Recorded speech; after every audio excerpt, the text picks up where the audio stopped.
ہم اہل بیت کے بھی محب ہیں، ہم صحابہ کرام علیہ رضوان کو بھی ماننے والے ہیں، ہم دونوں ہستیوں کا احترام کرتے ہیں اور اسی میں نجات ہے۔ اور بعض اوقات ذہن میں آتا ہے کہ اہل السنہ، یہ جو ہم کہتے ہیں ہم اہل السنت ہیں، اہل السنت والجماعت ہیں، یا ہم کہتے ہیں ہم سنی ہیں، what is the definition of سنی؟ اس کو ہم ڈیفائن کیسے کرتے ہیں کہ ڈیفینیشن کیا ہے، تعریف کیا ہے سنی کی، سنی کی ڈیفائن کیسے کریں گے؟ لیکن افسوس کے ساتھ کہنا پڑتا ہے انفارچونیٹلی ہم عرصہ دراز سے سنیت سے وابستہ ہیں، پیدا سنیوں کے گھر میں ہوئے اور بڑے سنی ہوئے، 30 سال 35 سال 40 سال 70 سال کے بزرگ بھی میرے سامنے ہیں۔ ہمیں اگر یہ کھڑا کیا جائے کہ آپ سنی ہیں، مجھے بتایا جائے کہ سنی کی ڈیفینیشن کیا ہے، what is the definition of Sunni? Sunni تو سب ہیں، سب کہتے ہیں ہم سنی بنے ہیں، تو سنی کو ڈیفائن کیسے کریں گے؟ تو میرے بھائیوں افسوس سے کہنا پڑتا ہے شاید ہم اس کا جواب نہ دے پائے کہ اہل السنہ ہمارا نام کس نے رکھا، اس کی ڈیفینیشن کیا ہے، اس کے عقائد کیا ہے۔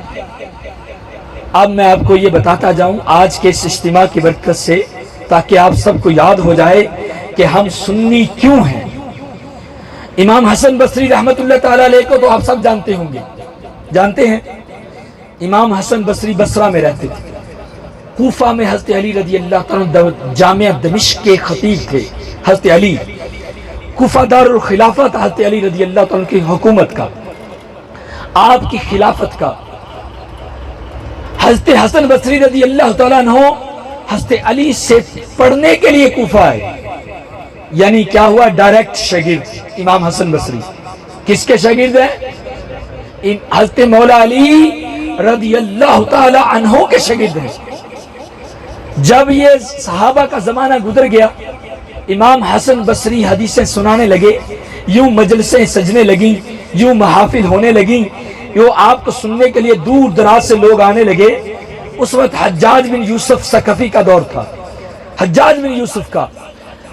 امام حسن بصری رحمت اللہ تعالی علیہ آپ عقیدہ اہل سنت بیان کرتے، صحابہ کا عقیدہ کیا ہے، کیونکہ فرق پیدا ہونے لگے تھے، سیکٹس یعنی فرقے پیدا ہونے لگے، تو آپ عقائد بیان کرنے لگے کہ اللہ کے بارے میں ہمارے یہ عقائد ہیں، توحید کی ڈیفینیشن یہ ہے، صفات باری تعالیٰ کا یہ بیان ہے، صفات ازلیہ یہ ہیں، صفات ذاتیہ یہ ہیں، اللہ کے بارے میں یہ عقائد ہیں، اللہ تعالیٰ کے بارے میں یہ جملہ کہا جا سکتا ہے، یہ نہیں کہا جا سکتا، رسول اللہ کا یہ سٹیٹس ہے، رسول اللہ خاتم النبیین ہے، وہ آخری نبی ہیں، اور امام حسین کا یہ سٹیٹس ہے، امام حسن کا یہ ہے، اہل بیت کی محبت یہ ایمان کی علامت ہے، صحابہ کرام کی محبت ایمان کی علامت ہے، یہ عقائد عام اپنی محافل میں سکھایا کرتے تھے۔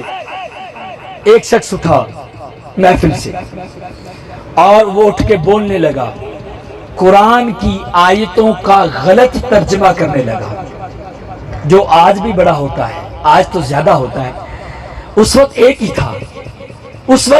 تھا، تو وہ ترجمہ کرنے لگا غلط۔ امام حسن بصری اس کا جواب دینے لگے، محفل ڈسٹرب ہوئی۔ آپ نے پھر آخر میں یہ کہا کہ تو اگر نہیں سمجھتا، اعتزل عنا، جملہ عربی کا بولا آپ نے، اعتزل عنا، ہماری مجلس سے دور ہو جا، چلا جا، اگر تمہیں سمجھنا نہیں ہے تو اعتزل۔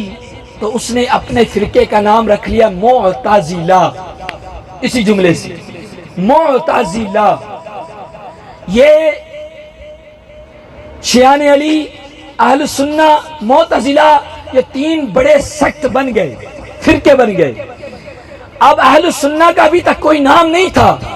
امام حسن بصری گھر جاتے ہیں، سوچ میں پڑ جاتے ہیں کہ یار کھوٹے اور کھرے میں پہچان کیسے رہے گی؟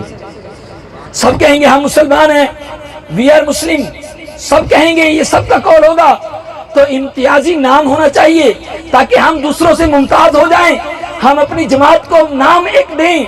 تو آپ نے پھر اس وقت مشورے سے، تابعین کے مشورے سے نام رکھا اہل السنہ والجماعت۔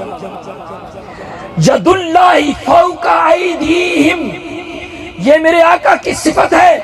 اور میرے آقا کریم علیہ الصلوۃ والسلام نے یہ بھی فرمایا ہے ید اللہ فوق الجماعہ، اللہ کا دست قدرت جماعت پر ہے۔ اور اہل السنہ نام ہمیں دیا باقاعدہ امام حسن بصری میں نے، الحمدللہ اس وقت سے آج تک اہل حق کا نام اہل السنہ ہے۔